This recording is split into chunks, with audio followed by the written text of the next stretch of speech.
Assalomu alaykum. Hatto til darsimizni sharikli ruchkani birinchi darsidan boshlaymiz. Bizani birinchi darsimizda hop harflarning shakli. Alif harfini yozishdan boshlayman. Alif harfimiz ikkita kateni mo'ljallab yozamiz.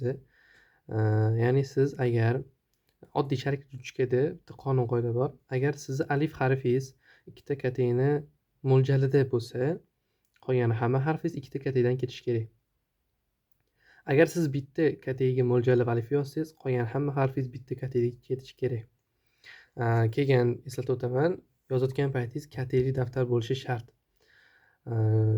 Chunki katega mana shu o'lchov birliklarini, harfingizni chiroyli tekis chiqayotganini bilishingizga yordam beradi. Keyinchalik katega daftardan chiqqaningizdan keyin oq qog'oz bo'ladimi, boshqa daftar bo'ladimi, hammasiga chiroyli yozishni o'sha o'zingiz uchun nima deydi, mo'ljal qo'ygan bo'lasiz. Ko'zingiz pishib ketgan bo'ladi yog'iga. Hop, birinchi alif harfini boshlaymiz. Katenani burchigidan boshlamaymiz-da, sal buyorog'idan, o'rtarog'idan boshlaymiz. Xuddi shu joydan olib tushib, mana mamatiga olib tushish kerak. Katen iloji bo'lsa, mana shu chetrog'iga olib tushishimiz kerak. Chunki alif bizda hech qachon mana bunaqa tekis holatda yozilmaydi. Sal bundoq olib turish kerak. 75 gradusda olib turish kerak.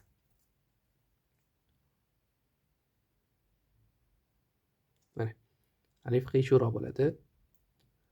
Bu alif bizda. Endi qonun qoidasi qanaqa? Mana tekis bo'lib turgan bo'lsa, mamada bitta dumaloq hajm sig'ishi kerak.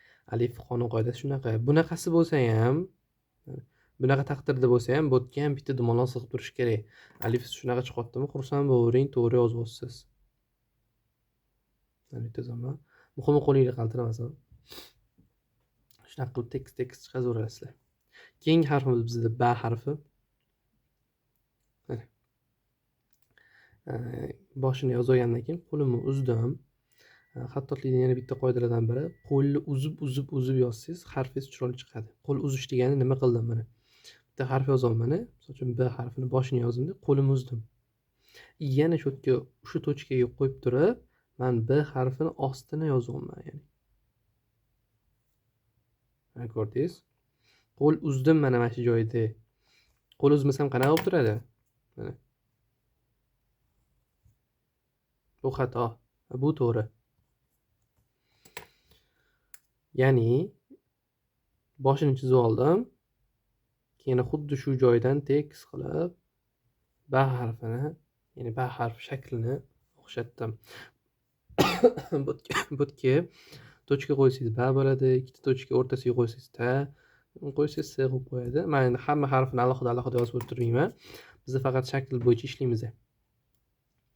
Keyin bu yerda bitta dumaloqcha bo'lishi shart ba harfida.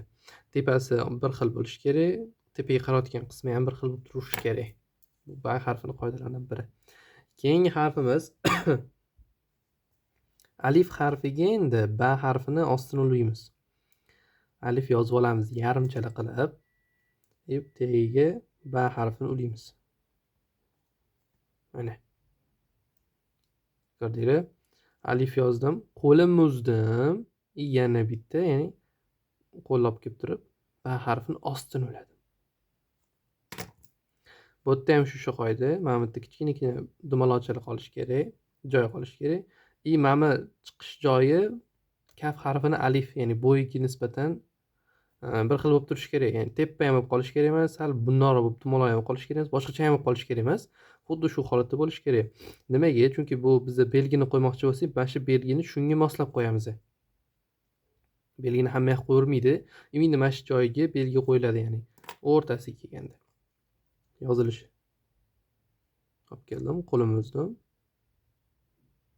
Va ostini yozdim. Endi sizlar belgini xoh qo'yinglar, xohlasanglar qo'ymanglar, lekin menga shart emas. Hop, keyingi harfimiz bizda bo'lyapti. Dal harfi. Mana shu kateni burchigidan boshlaymiz. Keyingi kateni yarmigacha olib kelishimiz kerak. Bu yerdan olib kelib turib, keyingi kateni yarmigacha olib tushamiz. Hop, bu yerdan sal bundoq olib tushamiz. Bukra odamga o'xshab bo'lib qoladi-yu. Shu bukroq qilib tushamiz-da, tekis ham bo'lmaydi. Keyin kateni yarmigacha tortib qo'yamiz. Bu dal harfi. Ikkiga bo'lsak, bu yerga bitta dumaloq, bu yerga bitta dumaloq sig'ishi kerak.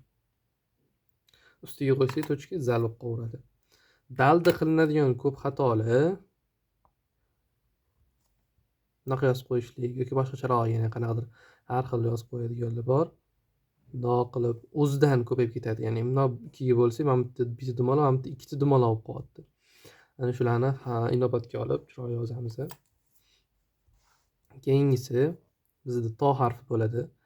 Qosh dizamiz. Birinchi kateni yarmidan ikkinchi kateni yarmigacha olib chiqamiz. Ikkinchi kateni yarmigacha olib chiqamiz va shu joydan sal mana bungacha olib chiqamiz. Ya'ni bu qosh qism bo'ladi. Xuddi shu qosh qismdan qayiqsimon shaklda chiziqcha tortamiz va xuddi shu tepasidan alifni chiroyli qilib tushirib qo'yishimiz kerak. Bu bizda to harfi bo'lyapti. To harfida nimalar o'zgarishlar bo'lyapti qani? Mana bu bitta katta dumaloq hosil bo'lishi kerak, ya'ni dum qismiga. Mana bu bitta dumaloq hosil bo'lishi kerak. Nima? Mana bu bilan bo'yni o'rtasida. Bu yerga yana bitta dumaloq sig'ishi kerak, ko'zini orasi. Alif o'sha ikkita katta bo'yicha ketyapti. To harfini yozayotganimizda yana bitta yozib beraman, qaranglar. Chiqyapti. Chiqqandan keyin alifni chiroyli qilib tushirib qo'ydim. Bu endi nisbatan sizlarga ko'rsatib berishim uchun obrazец bo'ldi. To'g'risi ham bo'ladi. Yozayotganimizda. Keyin lam alif. Qaranglar. Lam alifni birinchi o'lim mana bu yerdan boshlaymiz. Shu yerdan tushayotgan paytda harf qo'lim olib ketganda xirlashyapti. Mana olib olamiz. Yarmigacha mana shu butun katani olib olamiz. Butun katigacha olib olamizda, xuddi shu joydan, mana bu xuddi shu joydan mana bu yerga olib tushamiz. Mana shu yergacha yarmigacha olib tushsanglar ham chiroyli chiqadi. Men hozir yarmigacha olib tushaman. Mana yarmigacha olib tushdim. Keyingi qiladigan ishim nima bo'lyapti? Ikkinchi katani mana bu joydan shoxcha chiqazib qo'yib, xuddi shu joydan men mamlakatini yarmigacha tortishim kerak. Bizda lam alif hosil bo'lyapti. Endi bu o'zini to'liq qoidasi. Endi biz buni sal chiroyliroq, ixchamroq qilishimiz kerak. Boyagi qoidadan qilamiz. Birinchi katani oxirigacha olib tushib, ikkinchi katani yarmigacha olib tushdik. Keyin biz ikkita katani qilmaymiz-da, mana shu yarmidan qilamiz. Mana. Bu yerdan olib tushgan holatimizda bizda lam alif harfi hosil bo'lyapti. Ya'ni bizda bu lam alif harfi. Endi menga topshirayotgan paytinglar bunaqa qilib topshirmaysizlar. Menga topshirayotgan paytinglar qanaqa topshirasizlar? Lam alif o'zini yozasizlar menga. Buni qizilda yozib qo'yaman. Alif. Undan keyin ba harfi. Undan keyin kaf harfi. Kaf harfidan keyin menga dal harfi. Dal harfidan keyin to harfi.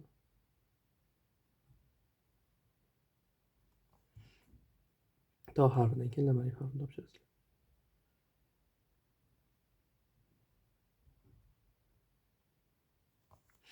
Lam alif harf. Mana shu 4 ta harf, 1 2 3 4 5 6 ta harf ekan.